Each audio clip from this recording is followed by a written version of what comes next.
With your permission. Dear Toastmasters, a lady and gentlemen, when I had to decide which leadership project I have to give, I thought where I am delivering this project. And when I decided that I'll be giving this project in the Stammers Talk Club, using body language was the project I picked. And why I picked this particular topic, I'll let you know. As you may know, communication is broadly classified into two parts. Number one is verbal communication, and number two is non-verbal communication. So I would like to know from the audience, anyone, what's the difference between verbal and non-verbal communication? Anyone? Verbal is the way you talk, and the other one is your body language. Yes. Anyone else? You're spot on. Anything else?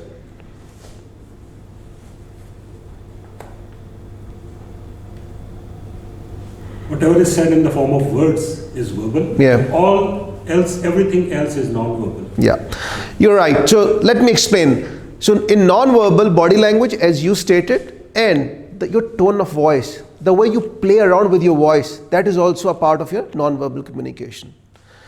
So for stammerers, the key is that whatever researchers and whatever other people have collaborated, that in communication, around 70 to 75 communication is non-verbal. So if you've got an impediment, which is stammering, it constitutes only a small bit of your whole communication. So the focal point is that I will let you know today that within the non-verbal communication paradigm, the body language is of paramount importance. If you guys can improve your body language, your communication skills would go to another level. And what I've seen is, out of you guys, Romana, Faizan, you came along, your body language was kind of constrained. Improve your body language and your communication skills would improve. So that is what my topic for today is. When I joined Toastmasters Club around 10 years back, I was someone who was afraid of facing the audience. And two things which I've benefited in the last 10 years. Number one, I've improved my vocal variety on a conscious level. And number two, I've improved my body language. Within the next 2-3 years, if you guys improve on these two things, you would be a much better speaker.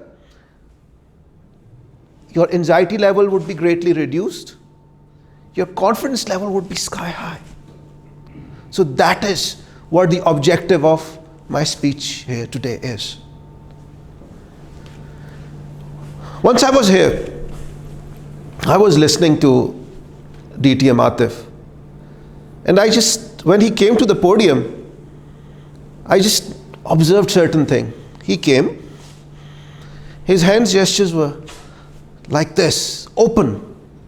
He wasn't afraid of anything. He was not like this. So that's my first lesson. An experienced speaker knows how to use his body language. He was mentioning all his emotions and expressions. He said this. He wanted to spur you up. Then he said, you will take off like this. Now this is the kind of body language I want you to inculcate within yourself. And how you can inculcate that? Only through practice. So, as you guys all know, communication is a skill. It's not something that we are born with. We come, they are teachers. He's my teacher, DTM Masood said. I learned a lot from him. So today, I'll be mentoring you, I'll be telling you certain tips about this particular aspect of non-verbal communication, which is body language. And pardon me because I wanted to have this on the multimedia, but because for some reasons it's not running on that, so I believe it's visible over here too. So there are three categories of body language. Number one, facial expressions. Number two, gestures. And number three is whole body movement. So we'll start with the facial expressions. The key to the meaning behind the message.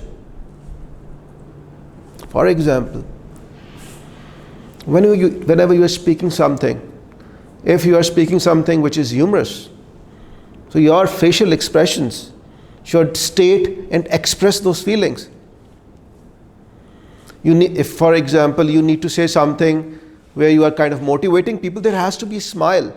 I'll once again try to focus on what DTM Atif was saying.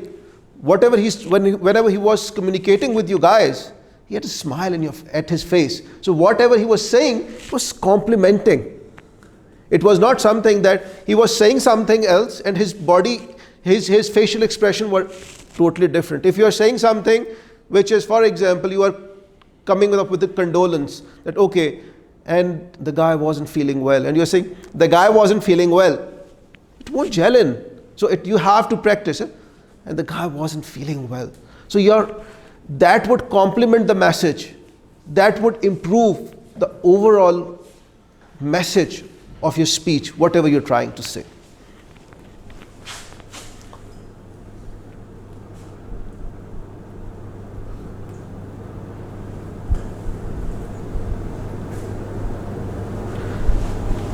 The second thing in facial expression is the eye contact.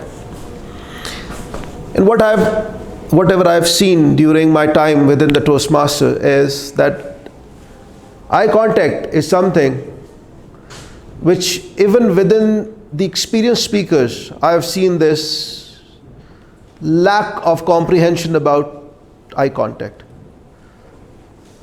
You have to practice eye contact.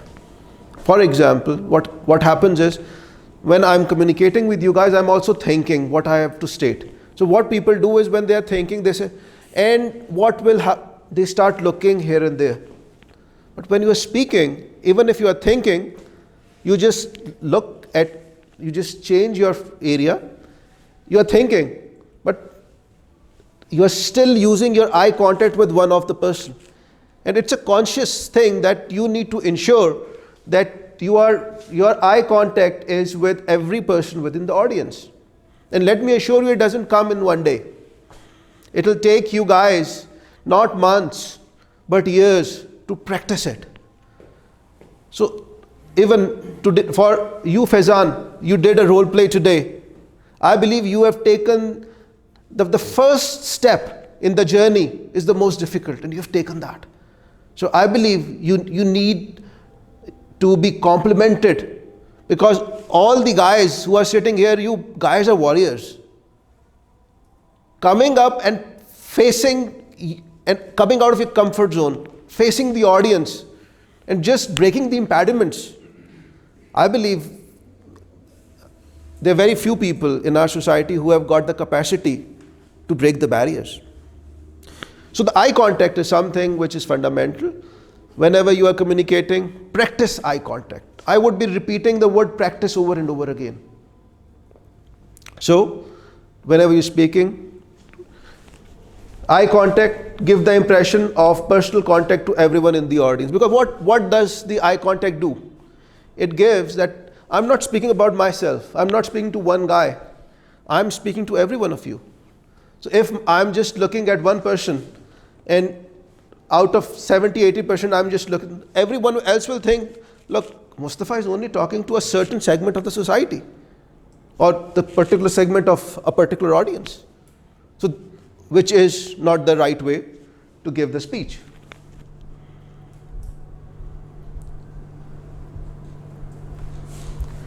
The second criteria is gestures. Now what gestures are?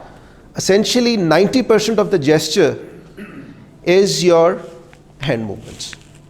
Your your movement of, not your eye contact, but the way you're managing yourself is your gestures.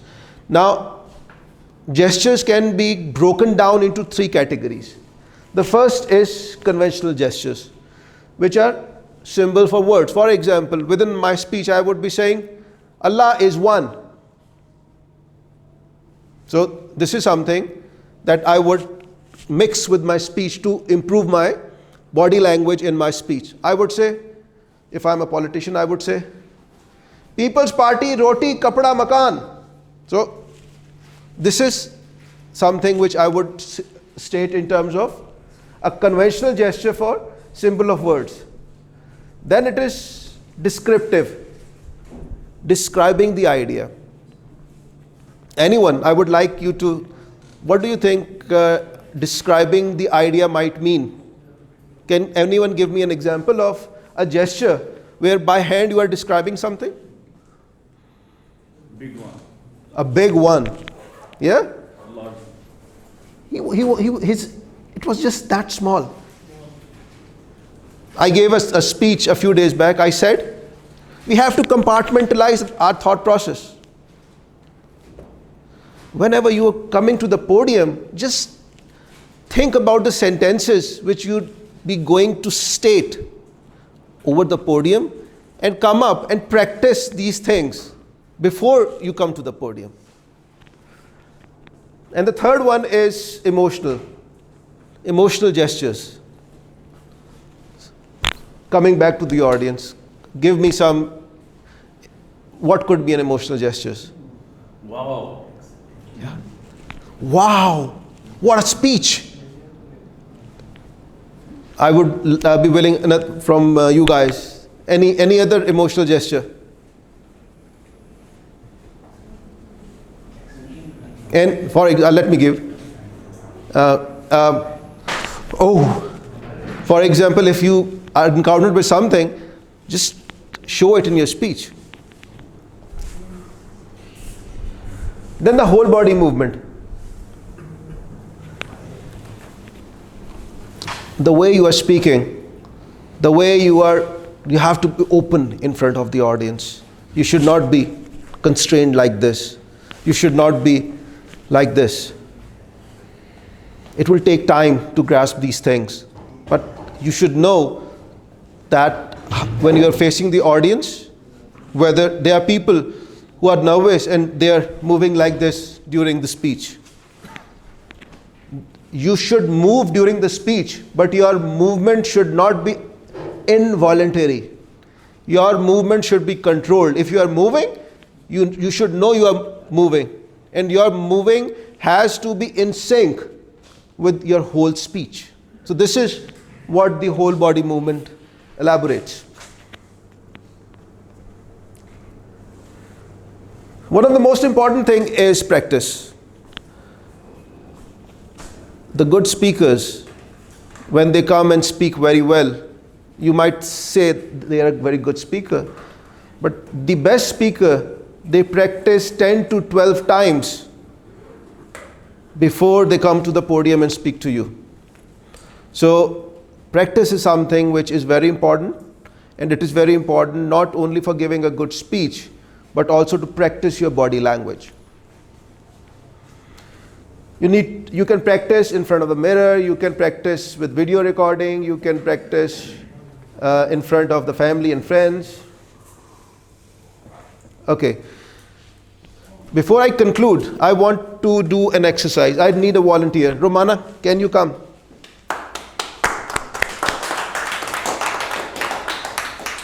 There is a dialogue which you are supposed to say while looking at the audience, and that dialogue is, you have in your gestures and body language, you have to say that dialogue.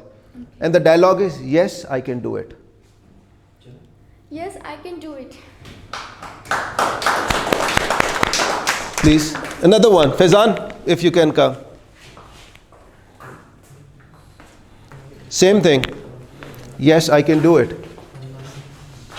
Yes, I can do it. Now, if I were you guys, I would say it. Yes, I can do it. Is it better? Romana, come again now.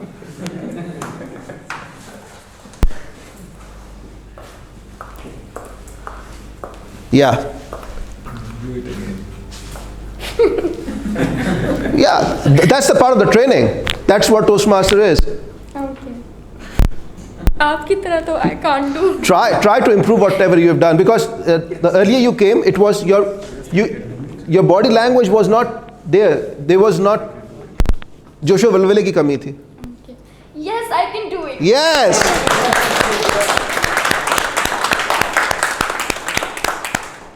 Faizan, now it's your turn. I might be disqualified, but it's worth it. Yeah, come along.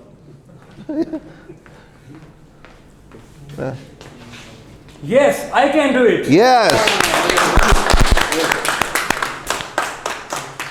Another exercise. I need two other volunteers. Sir, please come along. Ahmed, I want you to. There is a dialogue where you have to demonstrate your body language, and the dialogue is, and the dog ran towards me. So first you. Okay. And the And the, and the dog ran towards me. yeah, please. And the dog ran towards me. Yeah. No. Be here. Yeah. So if I were to do it, I would say, and the dog ran towards me. So you can see my facial expressions. So you can see me terrified, and the dog is, and you see okay, I'm just trying to avoid the dog. So both things are aligning. So if someone is listening to my speech, they are totally aligned with what I'm saying. So just repeat this now, based upon whatever I'm saying to you.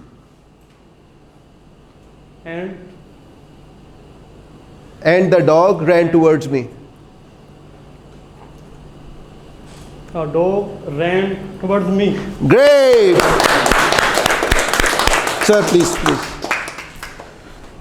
So, language is something that will help you break the barriers, the anxiety.